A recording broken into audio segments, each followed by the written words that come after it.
É, quais setores industriais mais geram resíduos sólidos ultimamente? Então, em questão de volume, construção civil gera muito resíduo. E é um Sério, resíduo Mariana? muito volumoso. Então, acaba que assim, hoje em dia, né, já tem destinação, então, assim, tem as indústrias, né, que a gente fala de Sim, reciclagem de resíduos de construção civil, que aí tem toda a segregação, mas pode muitas vezes triturar esse material e aí vai agregar em cimento, pavimentação, tijolo, né, para fazer outras construções, mas é porque é um resíduo muito volumoso. Então, tem muito essa questão, assim, dos resíduos de construção civil. Daí, outro ponto também entra resíduo de mineração. Minas Gerais sofre bastante com esse tipo de é geração, verdade. porque além do volume, o impacto ambiental é muito Muito grande. grande. Então, é um problema, assim, que a gente vê bem sério, porque para extração, né, do minério e tudo, tem tanto a parte do estéreo, que vai ser a parte das pedras, né, ali das rochas, a areia, a terra ali, Sim, que não tem o minério de interesse, quanto o que vem a parte do rejeito, que é o que a gente vê aí das barragens e tudo mais. Porque aí sim. depois que você extrai ali o minério que vai ser de interesse, vem esse rejeito, que é aquela lama É, que vai ter os outros minérios, né, enfim, que sim, não tem valor financeiro sim, agregado, com a terra, com água.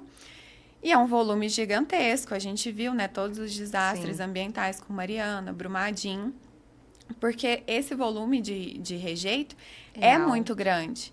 Então, e o que você tem que fazer com ele é conter ele lá. E gerando todo esse risco ambiental, né, que a gente vê. Aí também a gente vai ter indústria siderúrgica, metalúrgica, que vem, né, depois aí dessa Sim, parte da da mineração. mineração, mas porque também o volume de geração é muito grande. Então, assim, hoje em dia a gente tem vários setores aí diferentes Que geram de indústria que gera bastante. bastante resíduo. E no caso da mineração, por exemplo, é igual você está falando. Aí vão lá, mineram. É mais ou menos. Vamos lá no aterro, né? Mineram aquele espaço, acabou, acabou. Eu vou ter que ir para outro, vou ter que deixar aquele rejeito lá. E Exatamente. não tenho o que fazer com ele, vou começar uma outra área. Porque você vai explorando ali Sim, sim, aquele acabou. pedaço, então vai ficando toda Sim, a parte do estéreo, que são as outras pedras, as sim, rochas que não aproveita, então fica também tudo amontoado lá. E aí foi explorando, sim, explorando, até chegar no final da área. Então sobrou o que o pessoal fala, né, das pilhas sim, de sim. estéreo com as barragens de rejeito. E vai para uma Uma área área seguinte. nova, seguinte, extrai mais. É, Exatamente. são questões bem, bem complexas, né? É. Da gente conversar. É uns Não, desafios ainda. porque aí vai ramificando em Sim, vários tipos de sim, impacto ambiental, sim, impacto social. sim. Então, tem várias consequências, Camadas. várias camadas ali do problema. O que é economia circular e como ela ajuda na redução dos impactos ambientais? Então, a economia circular, ela vem como uma mudança do que a gente vê da economia tradicional, que a gente fala linear, né?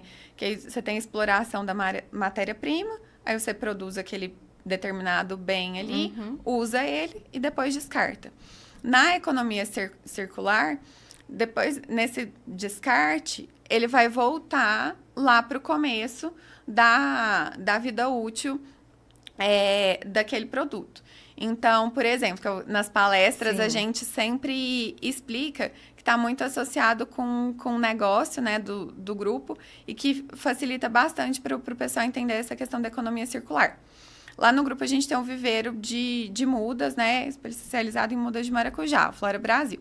E aí, então, a gente tem o viveiro que produz as mudas. Essas mudas são vendidas, vão para o produtor, que vai produzir na fazenda e vai ter o maracujá. certo. Ele vai vender esse maracujá para a indústria do Do suco. suco. A indústria do suco corta, tira a polpa e gera o resíduo, que é o que a gente comentou, da Sim, casca com a sim. semente.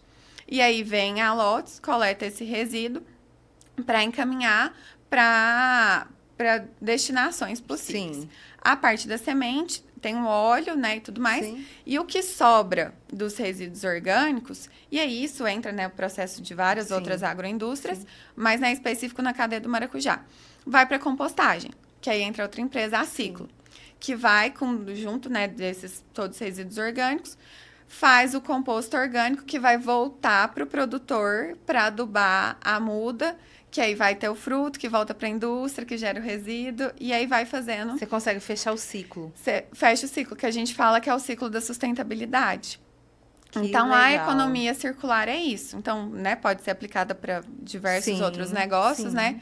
Mas aí esse exemplo, que é até mais conhecido aqui para a Sim. cidade, né, para as pessoas, que a gente fecha o ciclo, que era para ser só um resíduo, um descarte, ele volta para a cadeia do produto. Muito legal, porque aí você não tem aquele produto final sendo descartado. Você tem um ciclo voltando todo aqui, fechando ele, e como se diz, todas as áreas sendo beneficiadas. Exatamente. Muito legal. Exatamente. Muito.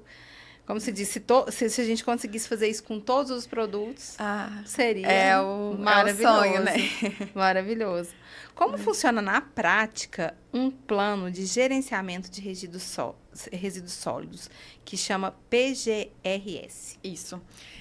Todas as empresas, né, que vão gerar resíduos que não têm característica do resíduo doméstico, né, que é igual que a gente gera em casa, precisam fazer esse PGRS, que vai ser, né, o plano que ele vai contemplar todo o processo do gerenciamento daquele resíduo da empresa. Então, vai pegar desde a parte lá da geração, então, a cada setor, quais são os tipos de resíduos que são gerados naquele setor, as quantidades que são geradas, como que é o armazenamento interno dentro da empresa. Então, se ele fica armazenado um tempo, se ele já é coletado, como que funciona. Aí, depois, como que vai funcionar a coleta desse resíduo? O transporte, qual que vai ser a destinação? Qual que é o tipo de destinação daquele resíduo? Qual que é a empresa que você está mandando? É reciclagem? Qual que é a empresa de reciclagem? É aterro? Qual que é o nome da empresa do aterro? Para ter todo esse controle ali do processo. Então, de todos os setores, né, precisam ser mapeados os resíduos gerados e esse acompanhamento interno dele até a destinação final. Então, é o documento que a empresa precisa ter para estar respaldado e ter esse levantamento mesmo da geração interna dos resíduos. É como se fosse o planejamento todo, igual o desse circular que você falou. É como se você falasse assim, olha, eu gero tantas mudas, eu mando tantas mudas para fulano, para ciclano, para beltrano. Ele vai gerar, aí ele tem um planejamento dele, né? E aí, de quantos que ele vende. A empresa tem o planejamento lá do suco, que é o resíduo dele. Todo mundo tem um planejamento. Todo mundo vai ter o seu PGRS. No caso, assim, das fazendas, o produtor rural, muitos não vão enquadrar nessa característica. Mas, assim, vai ter agrotóxico e tudo, então precisa também. Mas todo mundo vai ter. Então, a gente vai ter, porque na produção das mudas tem vários tipos de resíduos ali dessa atividade. Então, a gente vai mapeando quais são os processos, dentro de cada processo vão ter os resíduos. E aí, dentro disso, a gente, no PGRS, propõe melhoria, redução de geração, educação ambiental. Então, explicar sobre separação, explicar sobre o plano para os funcionários. E aí, vai para os outros também. A indústria do suco tem que ter, a empresa da compostagem tem que ter também. Todo mundo. E aí, no seu caso, no seu PGR, tem o retorno da semente?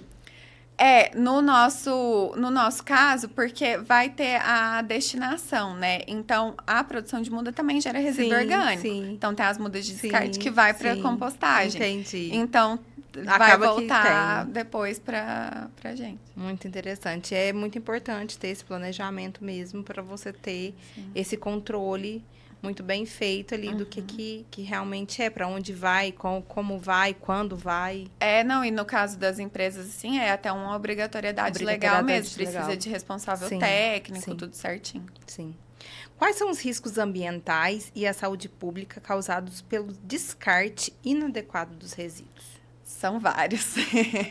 Quando a gente fala, né, desse descarte inadequado, tem o principal, que vem à mente, de contaminação do solo. Sim. Então, a decomposição daqueles resíduos.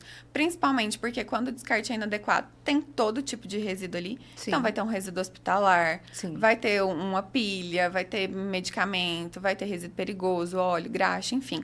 Todo tipo de resíduo. E aí, no que esse resíduo está lá acumulado no solo, vai Sim. ter a contaminação.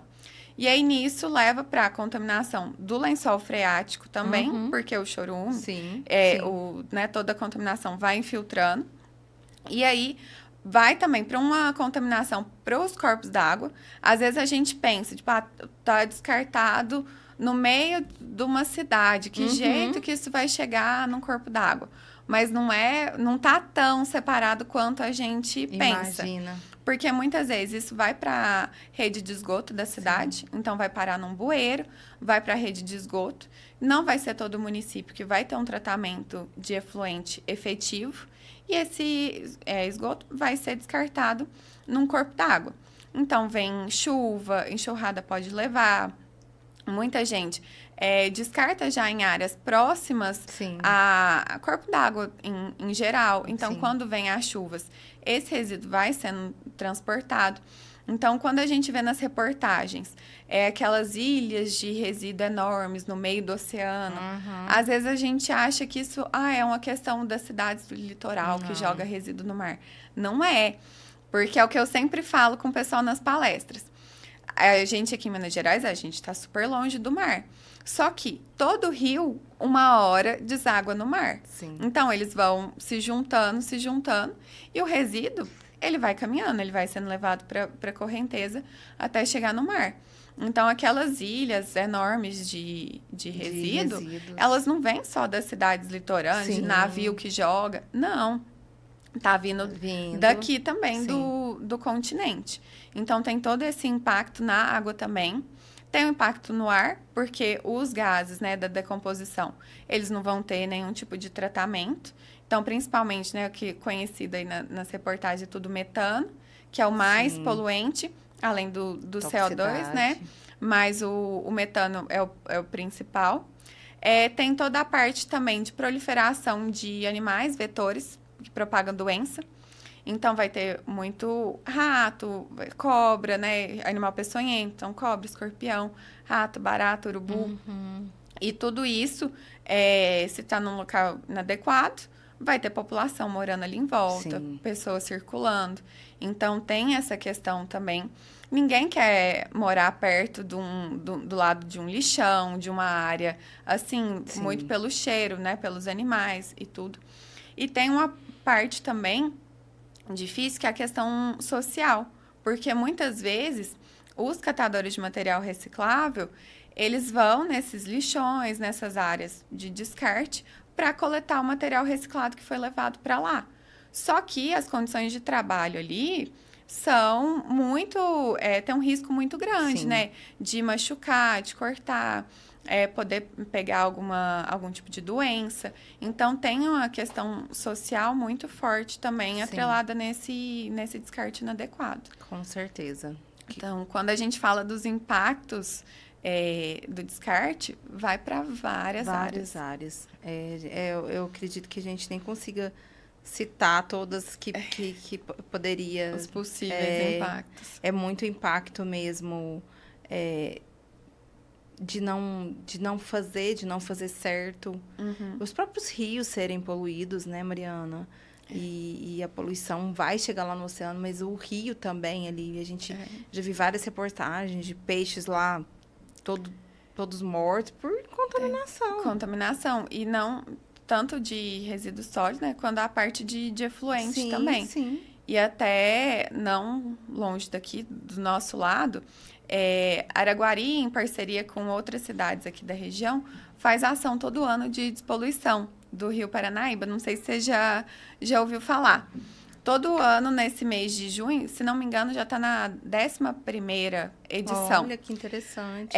Junta Araguari e algumas cidades aqui da região. Da região. Sabe falar de Sim. cabeça. Lá vai para Anhanguera e aí faz uma ação de despoluição. Então, a gente vai lá na empresa, várias empresas da cidade Sim. que participam, Secretaria de Meio Ambiente, tudo. E, assim, a quantidade de lixo que tira do rio. Olha. Num dia de ação, assim, caminhão de lixo. Vai vir nos barcos com sacos e sacos de lixo que consegue coletar em um único dia de ação de despoluição. Então, imagina, e num ponto só do rio, né? Porque o evento acontece só naquele Sim. ponto.